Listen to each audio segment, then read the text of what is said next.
This is Beyond Business. Witness the real lives of Cranbrook's female entrepreneurs as they candidly tell their stories, their experiences, and their struggles in raw, revealing conversations.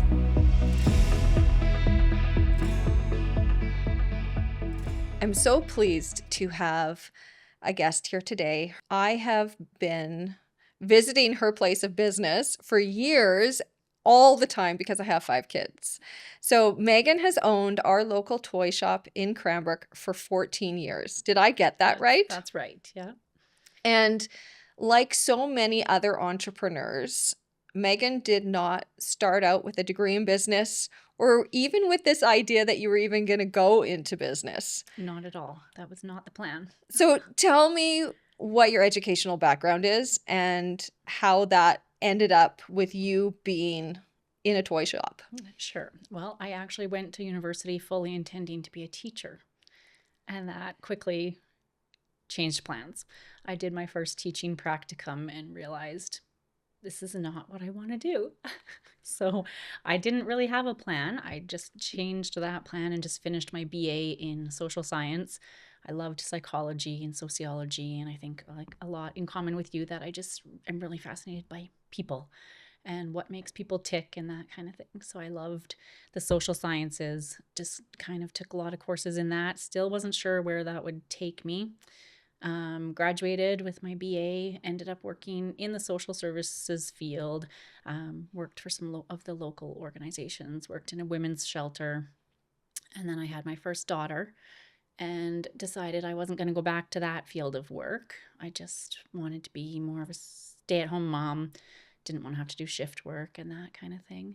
So I still had no plan, no direction, was kind of just winging it and started doing daycare and working part-time at the local toy shop.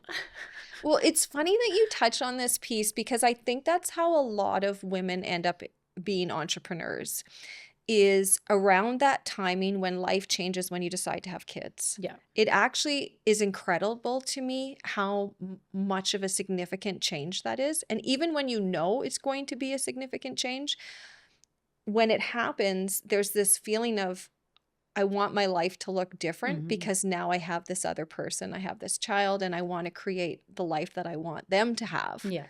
And I heard this conversation, or I was having a conversation with a friend of mine, and she was talking about how matриarch, which is that phase of becoming a mother, is very similar to adolescence in that you become a completely new person, which I think is, I've never thought of it that way. I've always thought, oh yeah, it's just an extension of myself and I'm just continuing on the way that I've always gone. But as I've thought about that, I've realized how many life-altering decisions come out of after having kids. That's very true. Yeah. So there you are, you're at home, you've got this new baby, Yeah. and the career that you had started building isn't fitting anymore. It's not relevant. Or not that it's not relevant, but you're not interested in doing that type of work. Priorities changed. It became a priority for me and my husband that I was more of a stay-at-home parent. We knew those years were short and it didn't make sense to pay for daycare and that sort of thing. So yeah, luckily we were both on board that was the priority, to figure out how to make life work that way. So yeah, I just dabbled in, it was actually probably about 3 years that I just did home childcare and that kind of thing. And my daughter was about 3 when I started working for the original owners of Bumble Tree. I was a frequent customer, so got to know them that way. And they mentioned that they could use some help. So I started working for them very casually, Saturdays here and there. And then eventually they started talking about selling the business, and it kind of planted a little seed. And I started questioning, could I do this? Would this work? And went home and talked to my husband, and he was fully supportive, and he's just like, yep, let's do it. I'm like, what? But like, wait, like, what if this happens? What if this happens? This, how's it going to work? What if it's a disaster? What if it's the wrong move? And he's more just like, whatever, just, yeah, let's do it. And I was like, oh, terrified. Do you find that that's a part of your way of being? That you look at the potential things that could go wrong? Absolutely. I'm a worst case scenario. Well, and Glass half full. But I was saying, like, I'd rather be prepared for the worst and then like pleasantly surprised than like caught off guard by the worst. Well, and it's funny because even though we've known each other a long time, and that's part of growing up in Cranbrook and staying in Cranbrook and doing business in Cranbrook, that you know these people, but there's a lot about you that I don't know. Yeah. So even, for example, I didn't know that piece about you, that you're not much of a risk taker. Because when I think of entrepreneurs, that's usually what I think of. People that are willing to take a big, significant risk and a Yeah. big gamble. Yeah. And it doesn't sound like that you fit that mold at all. Not at all. But somehow my husband convinced me to take the leap and that it would all be worth the risk. And so, yeah, it took me months I'm not a quick decision maker. I like to deliberate on things Right. for And a really long know time. that the decision that you're making is the one that you want to Yeah. make. Yeah. Yeah. So you brought this idea to him. Mm-hmm. And so what was it about being an entrepreneur that even sparked that idea that maybe you would want to do it or that you even could do it?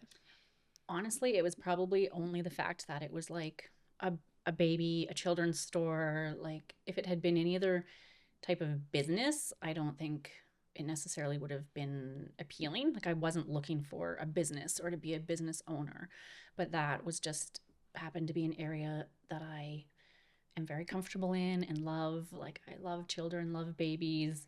Always knew I was going to be a mom, and it just was more of a comfort in the type of business. So you had a lot of sense of, you could see yourself there. Yes. You could, and you were passionate about parenting. Yes. I knew the product. I knew the customer base. I knew, I knew I could handle that part of it.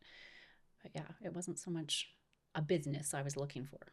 Well, and it sounds like you saw an opportunity in the Bumble Tree that would give you the life that you wanted Yes. to live. Yeah. A place my kids could come to work. They could grow up in there. I could, with the right staff, I could have some flexibility to be a mom when I needed to be a mom. Right. Well, and even the hours of the store somewhat work with family life. Yes. You Yeah. can be home in the morning Yeah. to get kids off to school. Mm-hmm. Or, right, because the retail starts a little bit later in the morning and you don't necessarily have to be open on holidays. I mean, obviously Christmas Eve, but you get Christmas off and there's Yes. some flexibility in how you run Yeah. the store so that you're able to keep that family piece a priority. Yeah. It's been a really nice luxury that I don't take for granted, because I look at how many women have to go, back to work, back to full-time jobs. And I always say, I don't know how women who work a 8 to 5 job do it. Like, that's a hard life. And I never take my luxury for granted that I get to have a little bit of flexibility, and kids could come to work. If I had a kid homesick, I could call my staff in. Like, it was, yeah. Yeah, a lot of control over what's happening for Yeah. work. Well, and then there's that other piece that everything that you're thinking about with work is related to the phase that you're in with having new kids. Yes. Right? Having a baby, having school-age children, all of those phases, that's what work is about. Yeah. Yeah. So you get to invest that thing that you're interested in even at work, Yes. not Yeah. just at home. No. And now it's kind of different. My kids have grown up. They're 14 and 18, and it is a little bit different to be now in a baby toy store that my kids have sort of outgrown, but And outgrown for a bit, really. Yeah. Yeah. So how are you, how are you finding that? So you're running a toy store, but you don't really have kids, whereas the entire time you've been in the business, you've had kids that have been. And I was my customer base, mostly moms. I was living, through the same stages with them. But I find I haven't noticed a big difference or impact on the business. I feel like, I kind of have a little bit more expertise to offer now, right? Oh. Rather than just kind of figuring it out with the moms. So we're all trying to figure out how to help our teething babies or how to get our babies to sleep through the night. I kind of have that, well, I've been there, done that, and it's a little bit of an expertise I can bring. That's a beautiful way to look at it. I never thought of that piece. Yeah. Because when I think back to being a new mom, like, right? Yeah. You're so raw, you're so vulnerable, and you don't know what you're doing. Yeah. And And I think that having other people to tell you that you're okay or you're doing good, or even just to ask you questions, Yeah. right? Like coming into the store, like, oh, how old's your baby? How are you doing? And like, that's a wonderful way to approach it and to recognize that you have something to offer them. Yeah. That, Yeah. I don't think it will end now that, my kids have grown. I don't think that that has to be the end of feeling like the business is a good fit. yeah. Yeah. Well, and that speaks to how you feel about parenting and how you feel about that role too. Mm-hmm. Because as you said before, you knew you always wanted to be a mom. So you have a lot of esteem for women in that role. Yeah. And you have a lot of, it seems like you place a lot of value into parenting and Yes. raising. So there's a lot of value alignment Yeah. between you and the work that you're Yeah. doing. Which is what has been a good fit, I think, right? Like I say, I wasn't looking for a business, but because it was that business, it fit. Well, and some people when they enter into business, they think about I'm growing wealth, I'm building wealth, and other people approach businesses, I'm creating a job for myself Mm-hmm. so that I can work and have the life that I Yeah. want. But it's not so much about wealth and growth and having a huge organization. It's about employing myself. Yes. That's definitely what it was for us. Yeah, Yeah. you were giving yourself job security Yeah. in a job that offered you the flexibility that you wanted Yes. so that you could Exactly. be there for the girls. Yeah. Yeah. And enjoy what I was doing while I was doing it. Yeah. So don't really have any experience other than being a mom. Nope. Find yourself after talking about it, thinking about it, that you're going for it. Mm-hmm. So talk to me about that transition, because that's a big deal for somebody that doesn't want to take risks. Yeah. It all happened pretty fast and pretty quickly. I mean, once we committed and made the decision, then it really just seemed like it just happened. And then one day I was just running the business myself. And it was definitely scary and had to learn a lot of things just quickly and on the fly. When I took the business over, it was a new business, and it was very like bare bones. They did handwritten receipts. There was no like point of sale system, no Right. tracking. So we had to kind of figure out how we were going to go forward with that, research, what was going to work for us, what we wanted, and then do all of that, which was new and challenging for me to figure out. Oh my God, this store is full of stock and product, and now we're like computerizing it all and, improving and advancing on the technologies and what we could offer our customers. So it was a huge learning curve. No kidding. I've been shopping at the Bumble Tree since it opened. Since the handwritten receipts. Since the handwritten receipts. And I didn't even realize that you were a part of that transition. Like, of Yeah. course, but I mean, time is so funny. But when Yes. you think about you've owned this business for 14 years, you've gone through a lot of changes. Yeah. From literally going from handwritten receipts to like fully computerized online, full online, e-commerce website, all like, yeah, all the way. And I didn't know how to do any of that. That was all figured out on the fly. So how do you do that? Because not everybody has had that experience of being an entrepreneur. And I think that that's one of the things that I really want people to hear, is that there are a lot of women who have figured out Mhm. how to do business, even when they haven't had any experience or they haven't had any education, and they've just found themselves Yeah. in this business with whatever priorities or values they're bringing to it. So how did you figure it out, Megan? Because Well, the length of time that you have been in business speaks to the success that you've had. mhm. You have weathered things. You've made it through COVID. You've made it through the change from paper to being online. So Mhm. how did you figure it out? How did you do it? Well, for me, I think I'm a researcher. So like I will Hmm. spend hours researching and learning and figuring it out. And you can talk to other people, right? Ask other people. We've got a super supportive business community in Cranbrook. So you can ask other businesses, what are you using? How did you do this? They're very helpful, I find, willing to share their information, and mostly just research, like self-taught, figure it out. Well, it's interesting that you bring that piece up about Cranbrook and the business community, because Mhm. I definitely feel that, Yeah. even though a lot of the business that we do isn't necessarily in Cranbrook. But it seems like the business community is really thriving, and there's a lot of emphasis around supporting each other. It's huge. And I don't know if it's like that in other communities or not, but that is something really unique about Cranbrook. I think that, yeah, the businesses are not competitive with each other. We're very supportive of each other.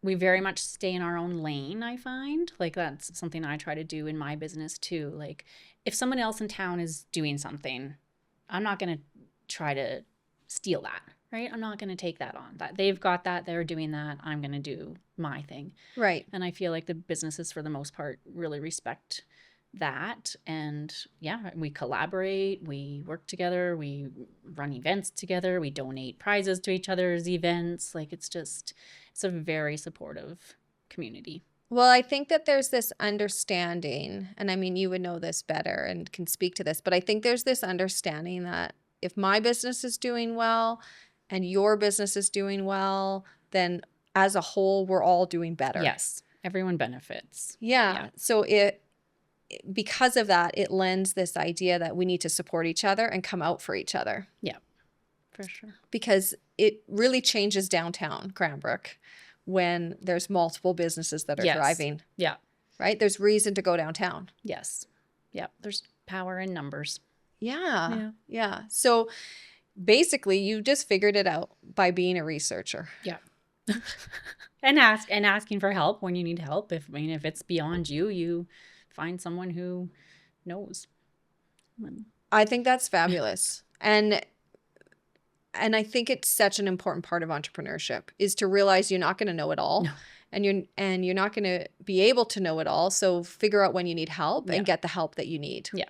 when you need it. Mm-hmm. And even if that help is just throwing ideas around, Yes. because it's not just being told what to do. It sometimes is just talking it out. Yes. And being able to say, hey, I'm thinking about this, and having another person who has a similar shared experience Mm-hmm. to kind of have that dialogue with. Yeah. A team is definitely helpful. Can't do it alone. Yeah. So in the course of your 14 years with the Bumble Tree, when you first started out, you were renting a Mhm. space. Now remind me, when you first started ownership, was that when the shop had moved on to Baker Street, or were you still in Ninth? They had just moved. They had moved from Ninth to Baker Street in one half of the space. So it was a increase in size for them, and I was working for them when we did that move. And then I guess they had been in that space for maybe a year, maybe less than a year when I took over the business. And then quickly after I took over, another opportunity fell in our lap, which was again terrifying. But the space next door to us vacated, and I knew we needed more space already. Like, we had already outgrown the move.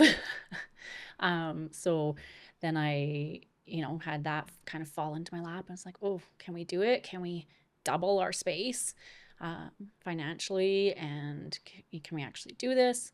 So we started with just talking to the landlord, figuring it out. And then we again just went for it. Did it feel scary? Oh, it was terrifying. Yeah. I mean, we had to shut down and renovate. And then, yeah, there was a lot of the concern of, can we carry this, double rent essentially? But I knew we needed to do it. Like, we had already outgrown the space again. So we did it. You know what? That two pieces that come up for me, what you just said, is the one piece is we knew we needed to. Mm-hmm. Like, there's something to be said for that intuitive knowing in business that my gut is leading me this way. Like, this so opportunity is here. It's too good to pass up. We'll regret it if we don't. Yeah. And all the second piece that I want to go back to is there was still fear there. Yes. I think there always will be. Well, it's funny because not everybody realizes that everybody feels some type of fear. Yeah. At some different level. Like, I think a lot of times people look at entrepreneurs and think, oh, they weren't scared. They knew what to do. They just went out and did it. And it's like, yeah, they went out and did it in the face of fear Yes. or in the Yeah. face of they had no idea. Yeah. Whether, And huge financial risk a lot of the time.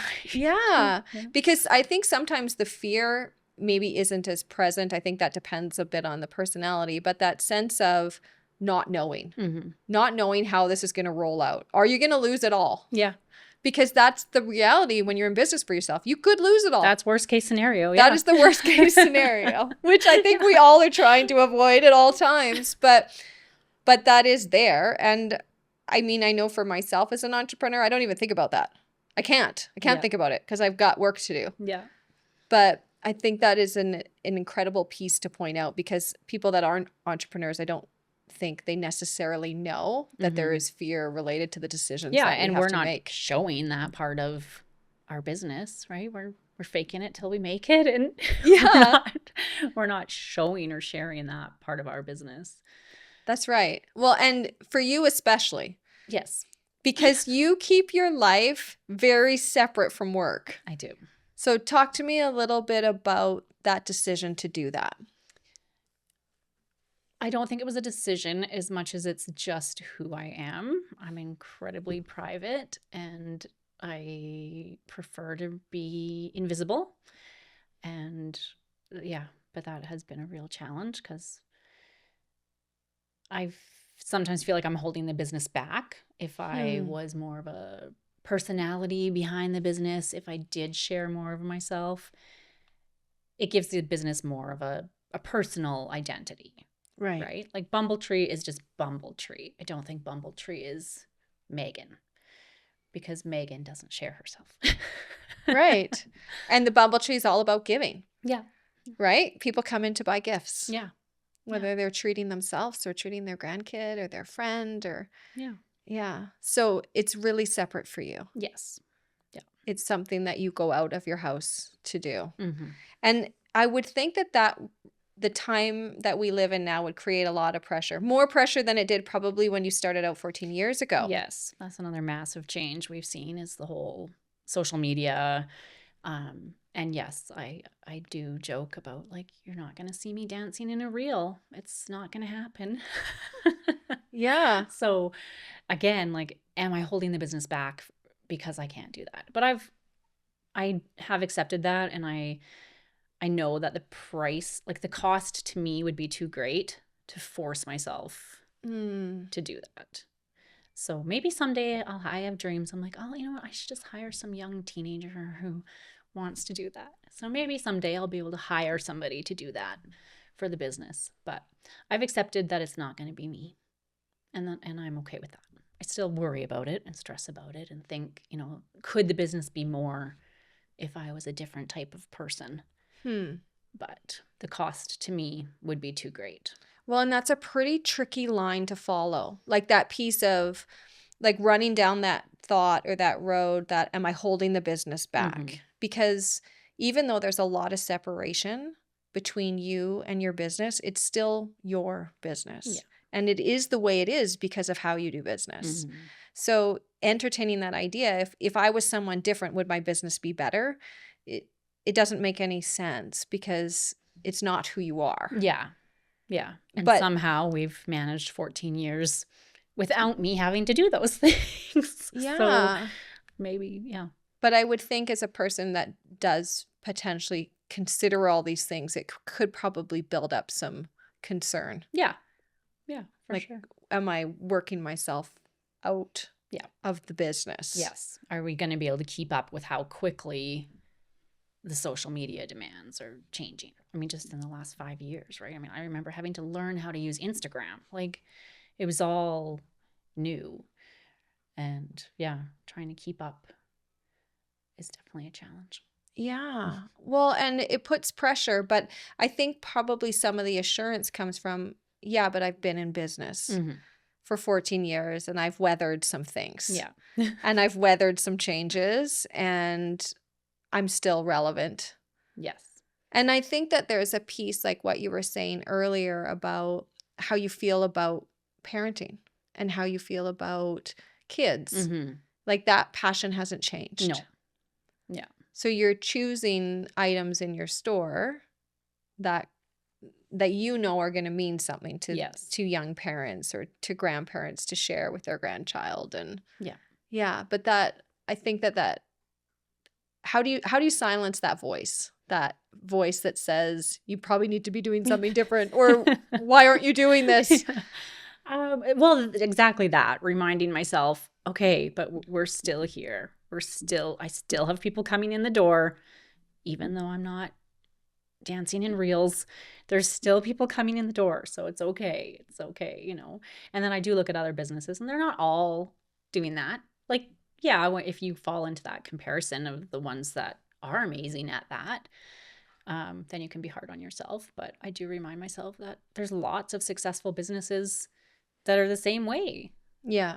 That maybe it's an elderly business owner who never learned Facebook and Instagram, right? Like there are a lot of long-term successful businesses who don't need to do that. So just, yeah, that reality check. Like, really, is that going to make or break my business?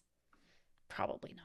Well, and it's different when your priorities are around having a job and creating a space where you get to work versus trying to build a Bumble Tree franchise. Yes. Right?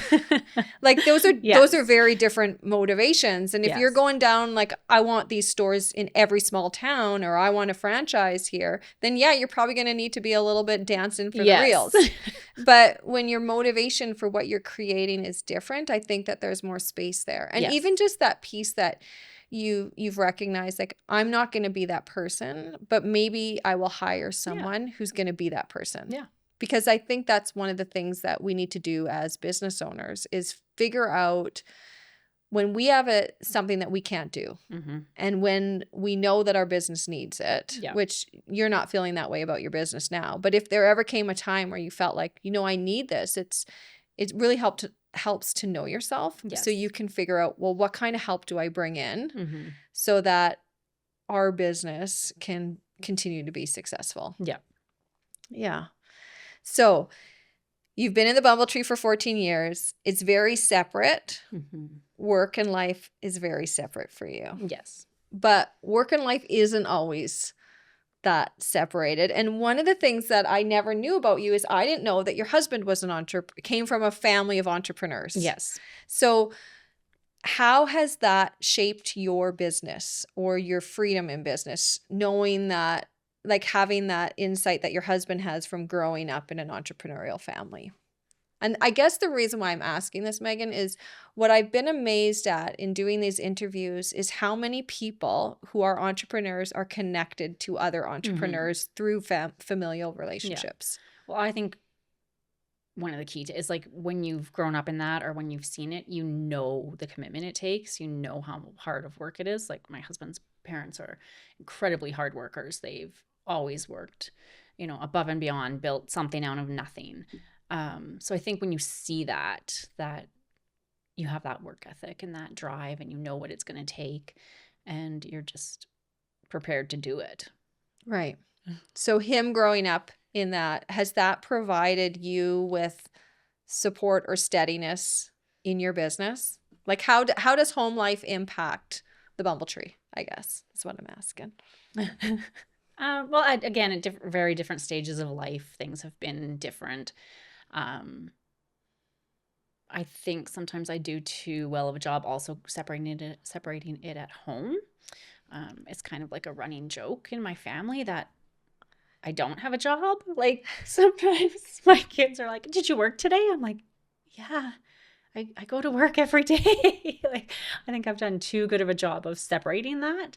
Like at home, I'm very much just mom and wife, and it's like a running joke that I have to remind them that I have this entire business I'm running on the side.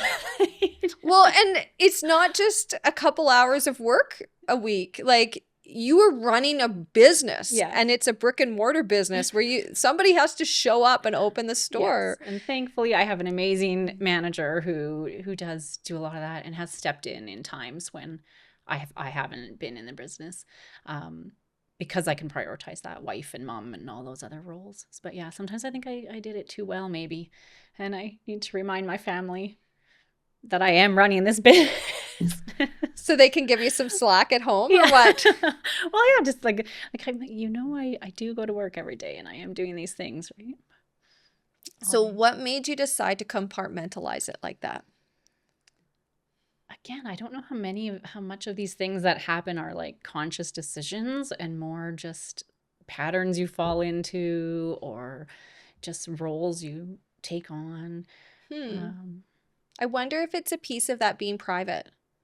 Probably, You know, yeah. like because your personal life is private, and I wonder if it's a way of keeping, because owning a toy store is a public, like you're a public business, right? Yes. Like people can come in. You don't have to know the people. People have access to the store. So I wonder if a part of that compartmentalization is about keeping that public piece separate from your private life. Probably. Yeah, I would agree that that makes sense. And yeah, like I don't think you do those things intentionally, but yeah, it just is what feels comfortable, I guess.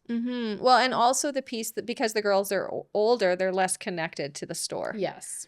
Yes. Right? So it's, oh, did that even happen? Yeah. You know? Whereas they're not sleeping on the couch No, they're anymore not. or hiding behind, Yeah. the counter Yeah. having a nap Yeah. or coming in after Yeah, they're school. very much in that phase of their life, which they should be. They're teenagers. They don't care what mom's doing. Yeah. They've got their own thing going Yeah. on and it doesn't really come into No, play. no. So your business has really given you a lot of freedom to live the life that you want to live, Yes. is what it sounds like. Yeah. And that it sounds like that's been a real gift Yes. of the Bumble Tree to you. And Yeah. Yeah. And there were opportunities where we could have, when you spoke about franchising and stuff, there was a point in time when we were seriously considering a second location. People were talking to me about opening in other locations. They wanted to work the location. Lots of things were happening that were pushing us in that direction. But well, again, it was terrifying and scary. But it also just didn't feel like what I wanted. I didn't. And again, like holding the business back, but now in hindsight, I am so glad we never did that, because I mean, who predicted COVID? Who predicted the economic downturn? Like that would have been a disastrous decision if we had gone along with that. Like I'm quite content with just keeping the business as a manageable size. I'm so glad that you brought that up, because I think part of the pressure and part of what can come up for entrepreneurs is that we always need to grow More. more. Yeah. Well, and I think that's not just entrepreneurs. I think that's a part of our society right Yeah. now is Life more. in What general. can I do? What can I do? Yeah. More money, more growth, more, just more. Yeah. And I think it's incredible that you said no, Mhm. because that recipe of the fear was there. Well, the fear was there regardless of what you were doing. Yes. Right? So Yeah. so you can't use that as a marker of, do I make the decision or not? Yeah. And the way you made that decision was that gut piece. Yeah. Like, this isn't a fit. Yeah. Whereas expanding and doubling your store size was a fit. Yes. Yeah. So I think that is amazing that you were able to make that decision, because I'm sure you had people telling you that you should do it. Yeah, tons. And like I say, I mean, we had a location, I had a manager, I had like everything could have fallen into place, but it just didn't seem right. And I don't know why. Like, I don't know what told me not to do that, but it wasn't what I wanted. And I guess, yeah, I don't have that desire for more and more and more. Like, I'm content with what the business is. And yeah, I mean, everyone's like, well, if you don't do it, then competition moves in, blah, blah, blah. I'm not a competitive person in that way. Like, I feel like there's enough for everyone, Yeah. I don't want to be in every city in the Kootenays or Canada or whatever. I mean, even with our website, we're focusing on servicing our local customers. I'm not trying to be a huge e-commerce. We do ship across Canada. We do get orders from across Canada, but that's not a focus, right? Like, right. That's happening as Yes. a byproduct of what your focus is. Yeah. Which is to serve Cranbrook and Yeah. to serve the people that come to shop at your place. Yeah. And to serve the Kootenays. Yes. Because we have communities around us that don't have toy stores. Yes. Yeah. Right. And we have other communities around us that do. Mm-hmm. And it's tricky, like being in business. So I think that's a beautiful way of looking at it, that you're here to serve the people that you're here to Yeah. serve. And that's where you want your And be business to. content with that and just focus on doing that well. Right? I feel like if I would have, I guess that is the thing, is if I would have taken those opportunities to expand, I don't think I would be doing that well. Right? I would not be doing that well. And again, the cost to me would have been higher. Well, and it sounds like you really know that piece, like that piece of this is what I'm willing to give. Yeah. And this is where the line is. Yeah. And not every entrepreneur knows where that line is. Not every employee knows where that line is. Like where I guess the line that I'm talking about is when too much is too much and How it much starts do you give? Yeah. and it starts to have consequences that you maybe didn't intend. And I think that the pressure there as entrepreneurs is so great. So I think it's incredible that you were able to stand your line or hold your line in the face of that pressure to not go in a direction that you knew you weren't supposed to go. Yeah. And one thing that fascinates me, or I'm curious about, one thing that fascinates me is how people look back on their life and look at decisions and whether they feel regret or gratitude. Yeah. And that is a moment where, because we don't know the outcome, we don't know what the outcome would have been had you done that expansion. Like we can assume it maybe would have gotten really bad because of COVID but we don't really know. So there's opportunity to frame that in any way. Yeah. But you have framed that with gratitude and gratefulness, not regret. Right. Which is huge. Yeah. I'm at peace with that decision. For sure. So how come? What allows you to look at that time and come at it from a place of, I made the right choice and I'm grateful that I did and I honored. Well, I do have the luxury now of hindsight. So that's a huge thing. But yeah, I don't know. I mean, at the time, I don't know what. I never really explored that very deep. Like it was just a no for me. Like it wasn't something I really had to debate too long. Like I say, like everything was there. The pieces were all there. It should have been an easy yes, but it just never really was. Well, and that's what stands out to me about it is that it should have been an easy yes, but it was such an obvious no. Yeah. And that's how people do business. I guess so. Yeah. They make decisions. Yeah. Because ultimately, when you're an entrepreneur, you have to make decisions. At the end of the day, you have to make the choice for your business, and then you have to live with that choice, regardless of whether you like how it's rolling out or not. So I think that's incredible that you knew what to decide for you and for your family and for the life that you were wanting to create. And I think that's the piece that's really standing out to me in having all of these conversations with women is how they view business from their perspective of living their life. Like there's so much emphasis on wanting their life to be right rather than wanting their business to be right. Yeah. So the business becomes right when the life is right. When it's balanced. Yeah. Yeah. There has to be that balance. Yeah. And for you, that's a lot of separation. Yeah. Which is amazing that you know that about yourself. Yeah. I have to tell you this. So I've noticed because I've been going to the store. I've been going to the store ever since my 16-year-old was when I was pregnant, right? Yeah. And so I knew the first two owners, which were also women entrepreneurs. Yes. And I knew when you took over the store. And I've noticed as of lately that you've totally changed your body composition. And I asked you about it, and I'm wondering if you'd be willing to share some of that. But first, I want to preface this by telling you I have been thinking about you since you told me how you're going about this, because I am so inspired. And you were the voice in my head yesterday when I decided to work out. Did you do a workout? I did. And you were the voice that I was hearing. And I just want... Like I guess I was so inspired, so I'm wondering if you would share that piece. That's hilarious, because that's a funny twist that no one that knows me would ever see coming. That Megan becomes fitness influencer. I was, I've always been very unathletic. I trip when I walk. I am not coordinated. I never played sports. I've struggled with my weight my entire adult life, especially post child, having kids and that Yeah. kind of thing.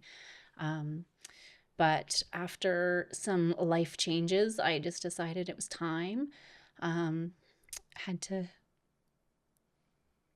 take care of me. Yeah. Well, and what you said to me, which just really blew me away, you said that I'm not going to let more than, is it one day go 2 by? days. Not more than 2 days. You're allowed 2 days. Not let more than 2 days go by. And you're doing it on your own in your basement with YouTube. Yeah. Like, can I just say that I absolutely love that? Because I have a pretty decent home gym. Yeah. And I am one of those people that I feel like I need the accountability to actually get going and actually do stuff.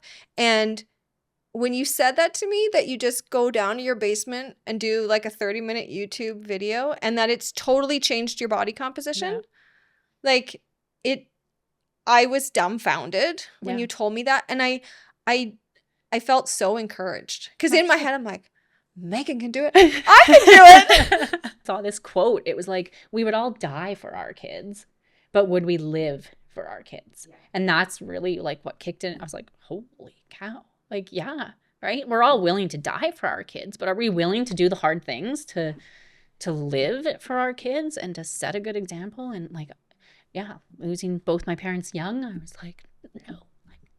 I'm not going to do that. Yeah. I'm going to rewrite the way that we are in our family so that I'm here when hopefully I'm here for the long. My goal is 80. I think that is an awesome goal. That's the minimum goal, right? And that's really like I'm training for my old age. When like you hit 40 and then you're like, oh, it's it's kind of only harder from here.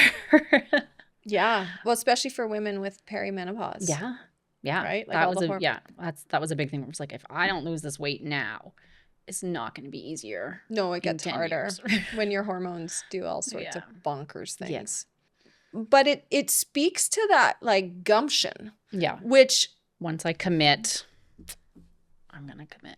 Yeah. Yeah. Yeah. And that's what you've done in work with the Bumble Tree. Like you're like, okay, we're doing this. I'm in, I'm committed. I'm doing this. Yeah. But you're doing that in your personal life too. Yeah. And tell me what that change has been like for you. Well, it's been amazing because it's been motivated by health. Like, in your younger years, you're motivated by, ooh, I don't look great. I need to lose some weight. But that was not the motivation this time. I think once you cross 40, you kind of have that realization that, ooh, kind of all downhill from here, maybe.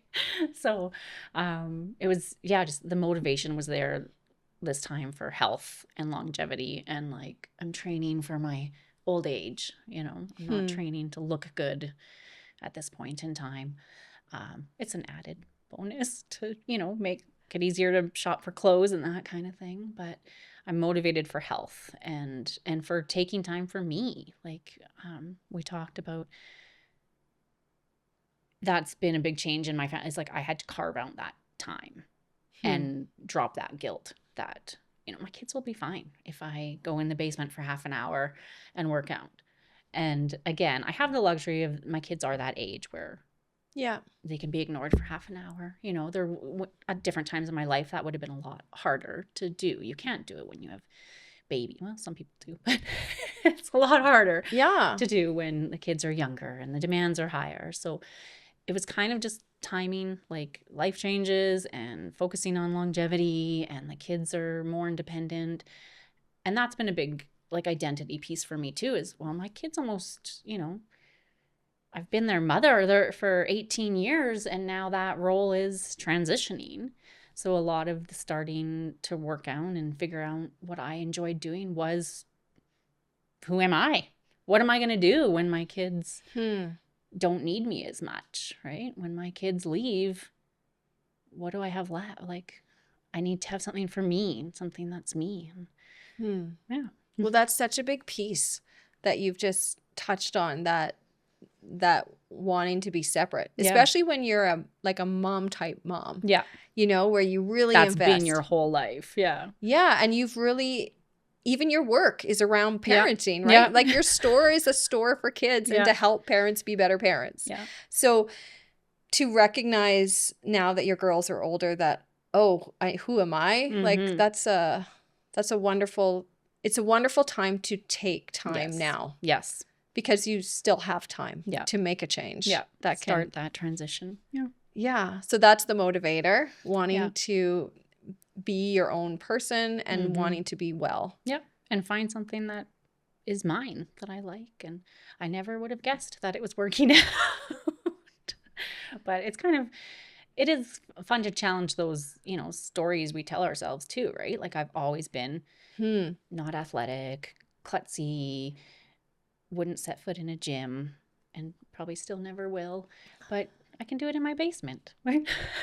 Yeah. I love that you said that, change that story about that you've told yourself. Because as entrepreneurs, we need to do that all the time. Yeah.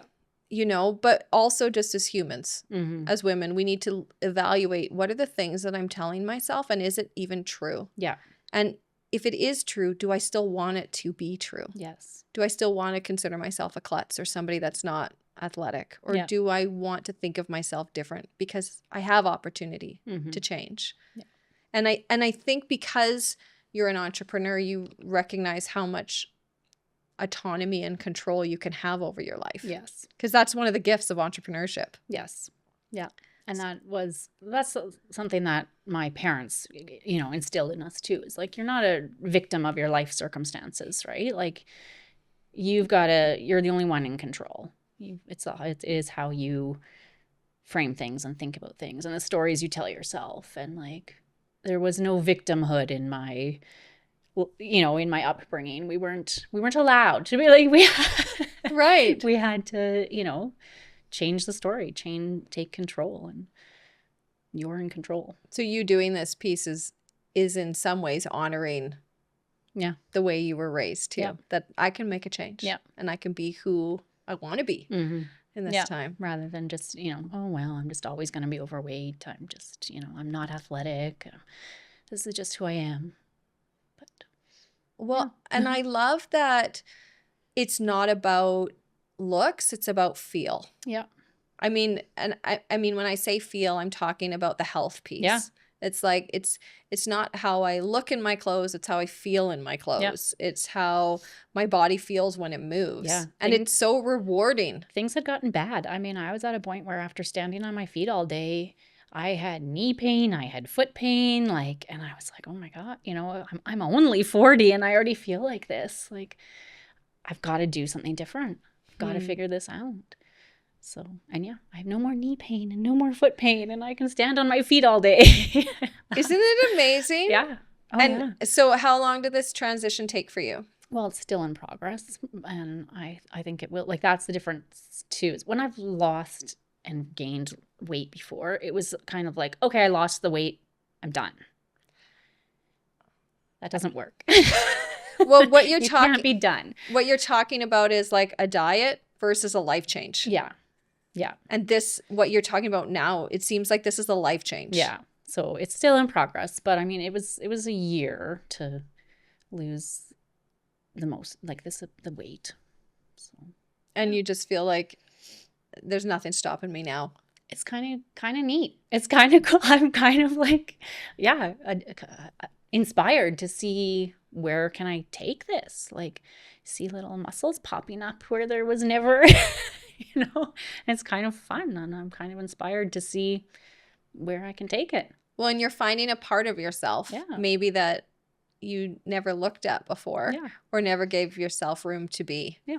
Which is beautiful. We're still in progress. I'm not done yet, but yeah. Well, I think that's such a beautiful way to look at where you are right now. Like I've found something new and I'm going in this direction and I'm going to explore more of this, and I'm here to stay. Yeah. I'm here to stay like this in a person that's health conscious or active minded or however you're phrasing it. Yeah.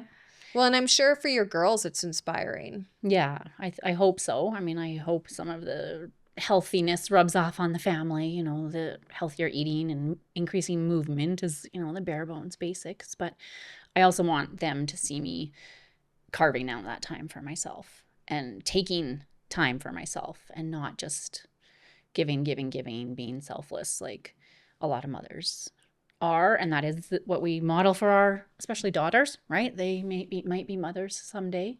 And I kind of want to break that a little bit, that you can still be a good mother and take time for yourself and prioritize your needs and wants. And I think that's a change because I wasn't doing that when they were young. Like, I wasn't doing that. That didn't happen. And so I think that's been what I hope they'll take away from it, is that I can still be a good mom and have my own thing. Well, and I would take that a step further after listening to you, that and I would add, and I can be a good entrepreneur Yeah. even when I have really concrete boundaries between my personal life and my professional life. I will have to remember that. Because that's something that most Yeah. entrepreneurs don't feel. Yeah.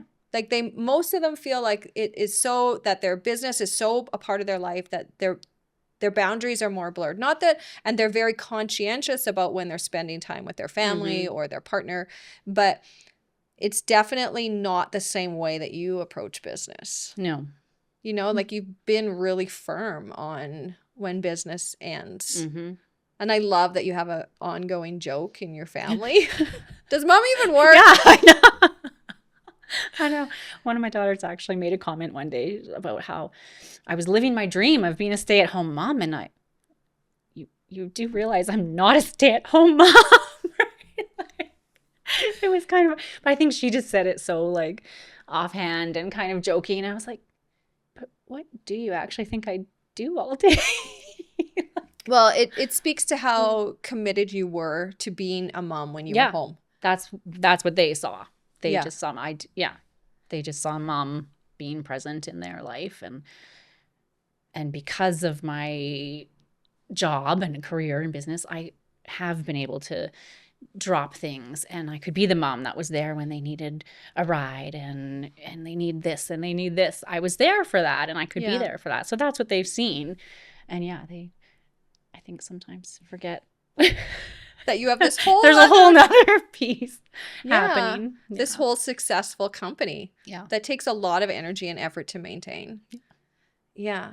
Well, and what stands out to me is how you've approached business in such a determined way. You've been very sure of what you've wanted and when to make change and when not to. I'm thinking about the expansion to doubling the store size, and the not to expand, and also to buy your own building, which we haven't talked about, but I know you've done because I watched Bumble Tree move around. Move again, into your own space and what that's given you. But there's this pattern of determination and this strength in knowing that you're making the right choice for yourself and for the Bumble Tree. Which doesn't always come easy. Like, it does come with sometimes months of deliberation. Like, and again, deciding to buy our building. But again, it's like these opportunities present, and whether you're ready or not, you have to like decide, right? Did I want to make that decision right then and there? No, but that opportunity is only going to be there for so long. So again, we just did it. And always, I've always got my husband's full support. He's always the one saying, yeah, do it, whatever, do whatever you want, do it. And I'm like, whoa, like, but I need to talk to you about this for like a few months.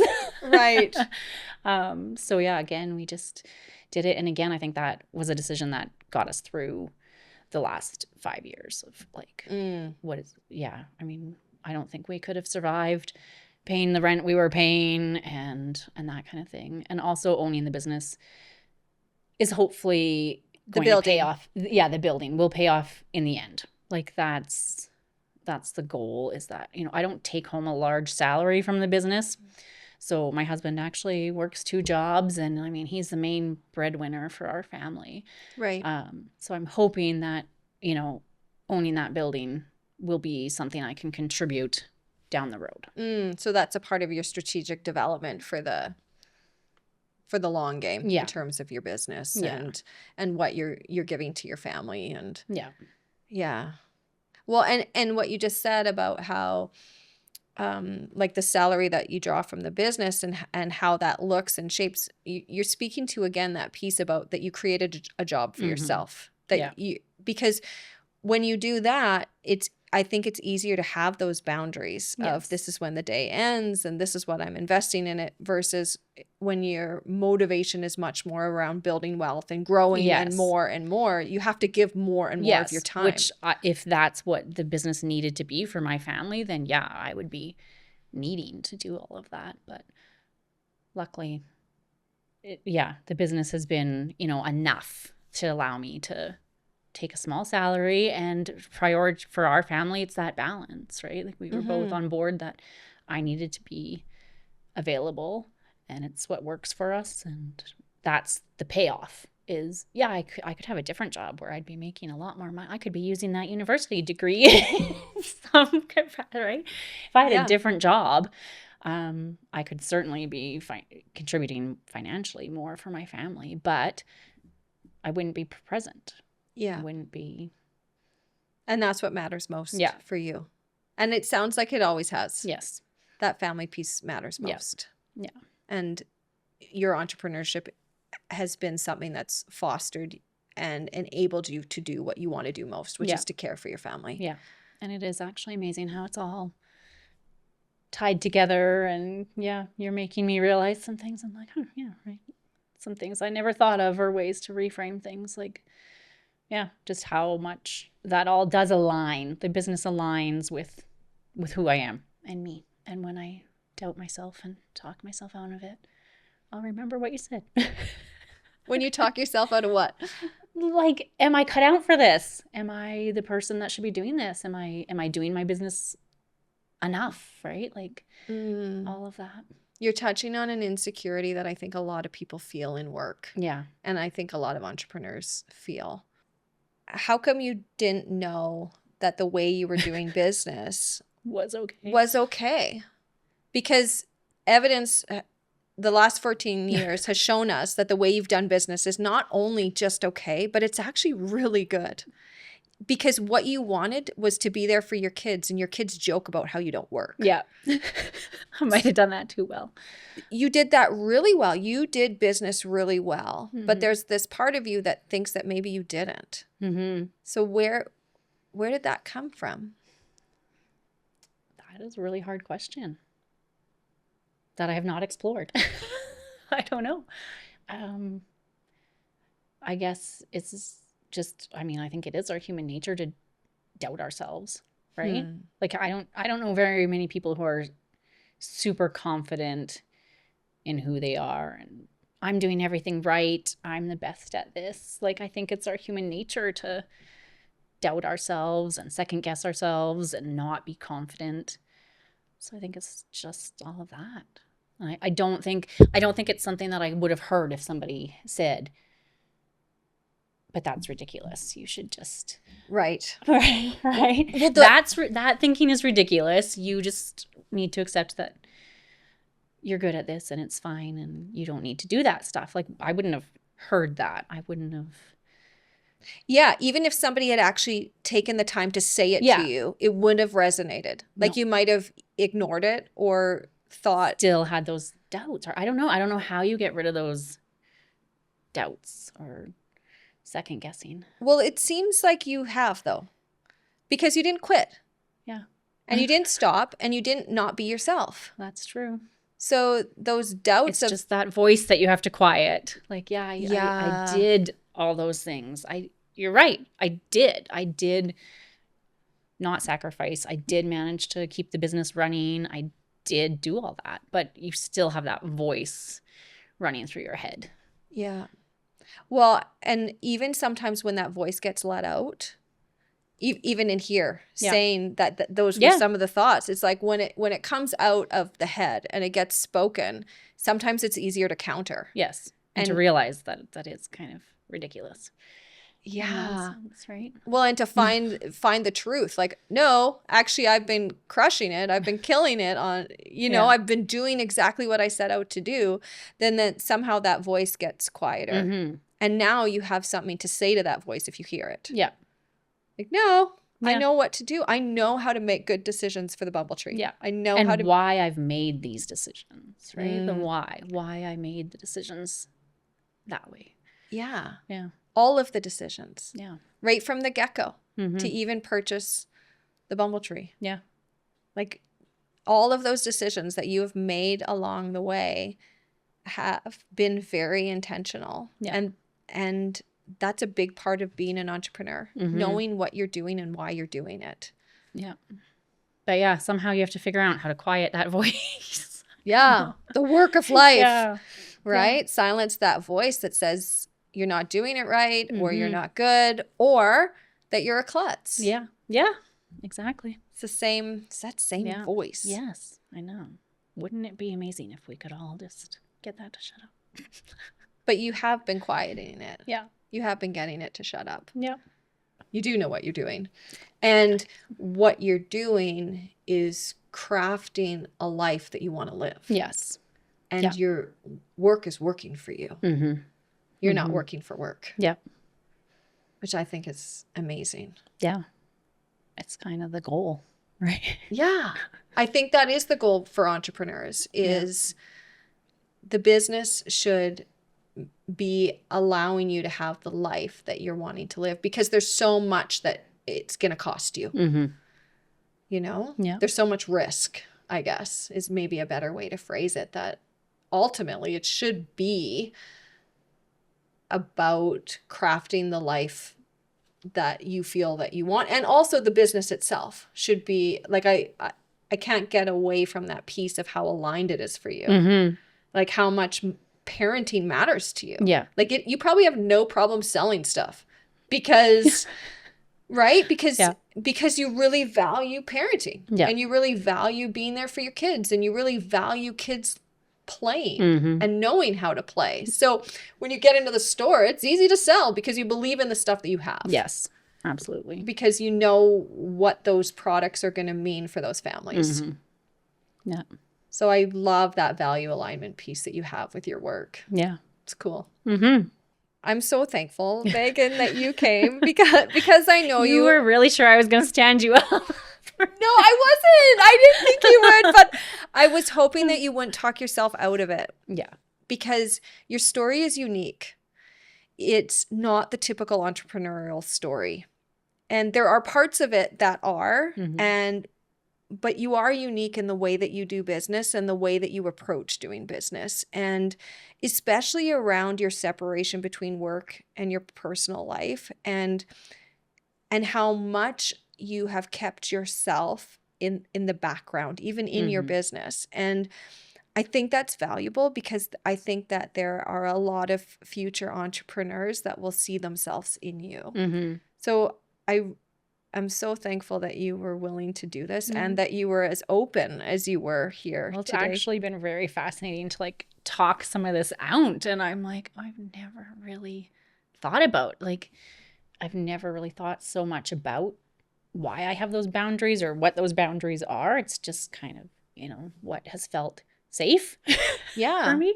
But like talking it all, and I'm like, yeah, it's kind of, it's okay. It's just okay that that's who I am and that's what works for me and for the business. And it's been interesting and valuable to like talk it out. I'm glad. Well, and I hope a piece more where maybe there's been parts of you that you haven't accepted about yourself, thinking that you're doing business wrong. I hope that this has led to further acceptance of the way that you do work. Yeah. Because I feel like you've sort of like, I'm like, oh, I kind of have permission. Like, yeah, I can do it. It's okay to do it that way. yeah, because you are doing it that way. Yeah. And it's serving you. It's serving you, and it's not coming at a cost to your customers. You're still serving your customers. Yes. Yeah. So it's not, you've made decisions in your business, but you're not sacrificing your business. Or myself. Or yourself. Or yeah. yourself. Yeah. Which is really beautiful. Thank you for framing it that way. Yeah, thank you for Yeah. coming. Yeah. I'm very pleased to have gotten to know you better Yeah. in this last conversation. And even though we've known each other for so long, I really feel like I've gotten to know you better Yeah. just with your how open you were. So thank you for that. Yeah. Thank you for having me.